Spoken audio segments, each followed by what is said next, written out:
Look at them, preaching about ecology while polluting with their camper van engine. Welcome to our video, where we dive into the contentious and highly relevant topic of ecology, especially in the context of van life. As heat waves become more frequent, water scarcity grows more alarming, and the IPCC's reports become increasingly dire. Those of us living in camper vans often face criticism for our perceived environmental impact. But is it truly as bad as it seems? We are Xavier and Caroline, and we toured Europe for 2 years in a motorhome, all while working and earning a living. During this trip, we gained experience and some tips to both discover countries but also earn enough money to protect ourselves from the future. So don't hesitate to subscribe to our YouTube channel, but also to our other networks where we provide free useful content on van life and digital nomadism. And now let's go back to our content. Does our diesel engine pollute as much as people think?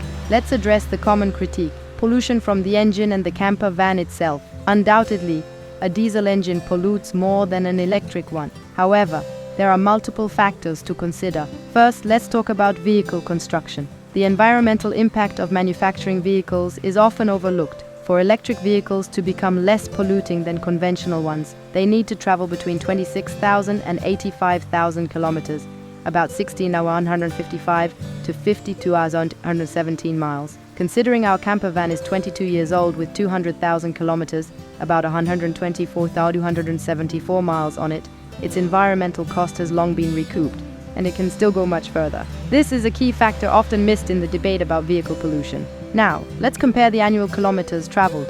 The average French household travels between 14,000 and 20,000 kilometers per year, about 8,699 to 12,427 miles, depending on whether they live in urban or rural areas. Our camper van covers about 20,000 kilometers, about 12,127 miles annually, similar to a rural household's average. While our vehicle is more polluting per kilometer, our lifestyle results in significant heating savings, as you'll see next. So what about heating and air conditioning? Heating and air conditioning are major energy expenses for most households. When we lived in our 40 square meter, about 430 square feet apartment on the French Riviera, our heating and cooling bills were substantial. However, in our 10 square meter, about 107 square feet, camper van, heating is much more efficient. We travel to warmer regions in winter and cooler areas in summer, maintaining a comfortable temperature year-round with minimal energy use. This drastically reduces our heating and cooling needs. Imagine the savings from not needing to heat a large apartment through the winter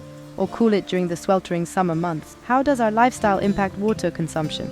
Water consumption is another area where our lifestyle significantly reduces our environmental impact. In our camper van, we are limited to 135 liters of water every 3 days for 2 people. This is starkly different from the average daily water consumption of 149 liters per person in France, 450 liters in the US, and 132 liters in the UK. Our consumption patterns highlight the vast difference between our lifestyle and the national averages. Water conservation is a necessity for us, leading to much more conscious use. For example, we take shorter showers and are meticulous about not wasting water while washing dishes. But what about our electricity usage? Electricity usage is also minimized in our van. We've equipped our camper with solar panels and a battery, making us 99% self-sufficient in electricity. Our average daily consumption is 830 Ys, compared to 8,700 Ys per day for the average French person. This means it takes us about 10 years to consume as much electricity as an average French person does in 1 year.